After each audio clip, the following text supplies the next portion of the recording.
السلام عليكم ورحمة الله وبركاته. كلنتي وعنا وناكسن إذا لهانتين بسور دواده كان waa Bole International Airport waa garoonka diyaaradaha ee caalamiga ah ee ku yaala magaalada Addis Ababa Ethiopia. waxa uu ku yaalaa degmada Bole ee Addis Ababa ilaa 6 kilomitir ayuu ku fadhiyaa dhinaca ballaca. waxa uu dhacaa koonfur bari bartamaha magaalada iyo ilaa 65 kilomitir waqooyiga Bushufta ah. madaarku waxa hore loo oran jiray Haile Selassie International Airport. waa xudunta ugu weyn ee Ethiopian Airline oo ah diyaaradda qaran ee u adeegta dulimaadyada Ethiopia iyo guud ahaan qaaradda Afrika iyo sidoo kale isku xidhka Aasiya, Yurub iyo waqooyiga Ameerika iyo koonfurta Ameerikaba. madaarku sidoo kale waa saldhigga akaademiyada duulista hawada ee Ethiopia. laga bilaabo June sanadkii 2018 ku dhawaad ilaa 380 duulimaad ayaa maalintii isticmaala.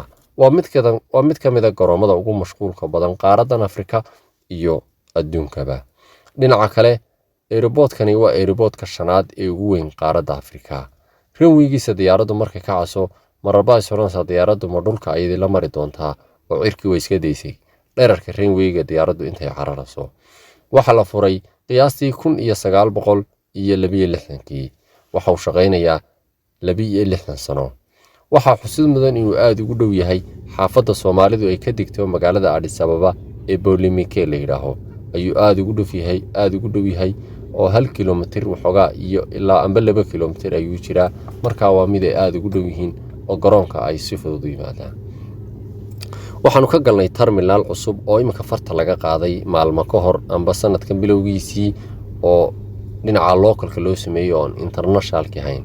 qaybahan aan duubay ee adarkasan ee garoonka ambaad soo daawateen waa qaybo cusub oo aan hore loo isticmaalin oo imika farta laga qaaday, macnaha dib u habeyn lagu sameeyay terminal cusub oo dib loo habeeyo la kala bedelay oo dhinaca localka marka dhinaca caalamiga ah uu ka sii qurux badan yahay, waanu ka balaaran yahay, waanu ka weyn yahay. laakiin kan waa diyaaradaha localka ayaa dhinacan ka degaya. dhinaca terminalka oo aad u mashquul badnayd maan heleelin wax iyada ka duubo oo maadaama diyaaradda ka habsaamay oo xillida ma soo galay iyada degdeg aan soo dhaafay. mar dambe ayaan muuqaalan duuduubay. waa meel aad loo qurxiyay oo aad looga shaqeeyay maadaama garoonkan iyo diyaaradda Ethiopia Airline ba uu yahay isha dhaqaale ee ugu weyn amba mid ka mid ah ilaha dhaqaale hadayna tokowaad bahayn ee dalka Ethiopia. waana mid ka mid ah diyaaradaha ugu shaqada badan qaaradda Afrika, ugu magaca dheer ee loogu isticmaalka badan yahay Ethiopia Airline oo sanadihii ugu dambeeyay samcad aad u fara badan ka heshay adduunka.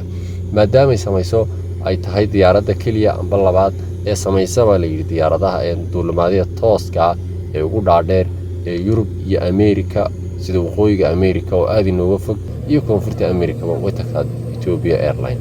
waa mid ka mid ah diyaaradaha ugu wanaagsan ee raaco.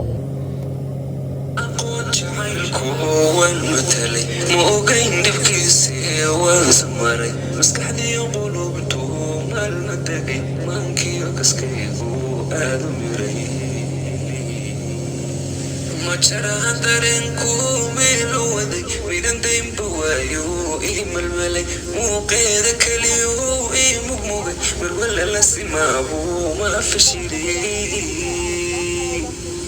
هاي شي متيدي وان ملكي فرحتي مغني دبري ما انتهلي جعل كذا مقلير وان مرتي حبيقي ما قولي مردلي مع بدن تنعاش غيمه الكحيري والتنان نقلو من اللدي